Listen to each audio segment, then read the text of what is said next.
What's up, guys? Another day in Saigon. Today I want to show you my $15 per night Airbnb. I found it on Airbnb. It seemed like a pretty good deal. Got some good reviews, had like a 4.7 star rating, so hello, dog. So you walk down this alley, so it's a little bit hard to find if you don't really know your way around, but as long as you check the Google Maps, it should be able to take you there pretty easily. And then it's right in here. And this looks a little bit ominous, I'm not gonna lie. So you're like, oh man, what's this gonna be? But you keep walking through here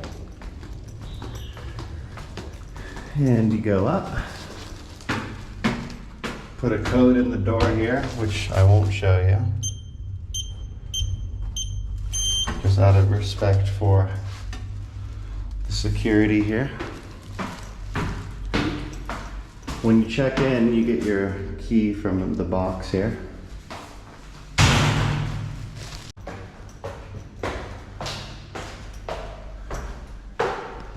A little bit of a flight up the stairs, not gonna lie, but it's good for the calorie burning. Keep my slender figure. So up here you've got like a common area where they've got a refrigerator that you can use, cooking, ware, and most importantly, a washer and dryer. Dryers are very uncommon in Vietnam. Usually people hang up their clothes, so having a dryer is pretty clutch. So we're up one more flight.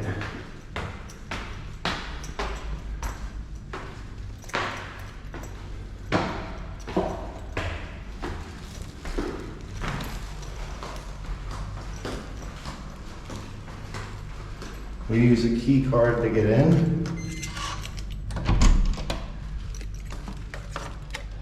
Stick your thing in there to turn the power on.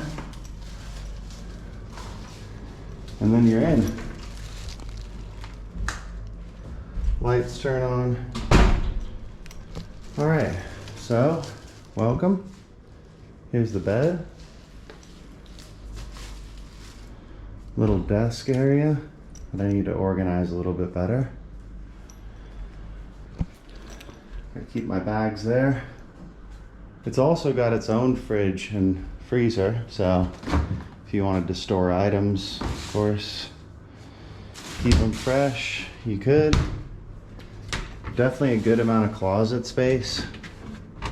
Got all my stuff going on in here, and then over here, got my shoes up here. Even more space up here where I keep my belts. And then you got the bathroom, which is decent. The shower's decently big. It's got this thing right here, which will keep the water in the shower when you're taking a shower, which is clutch.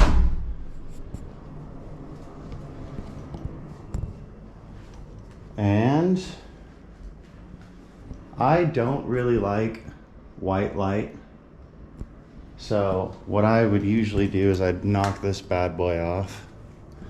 Then I'd go over here, and it's got this more appealing to me yellow light. I don't know. I just like, to me, white light seems kind of like an office building or a hospital or something, and it's just off-putting to me. There's also, I haven't tried to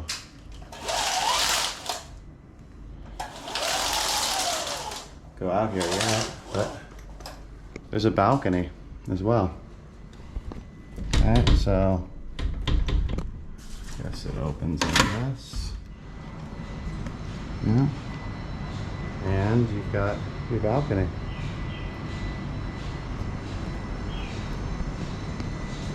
It's a little high up. I'm not a huge fan of heights, so I'm just gonna kind of take it easy, but yeah, kind of a view of the alley neighborhood area.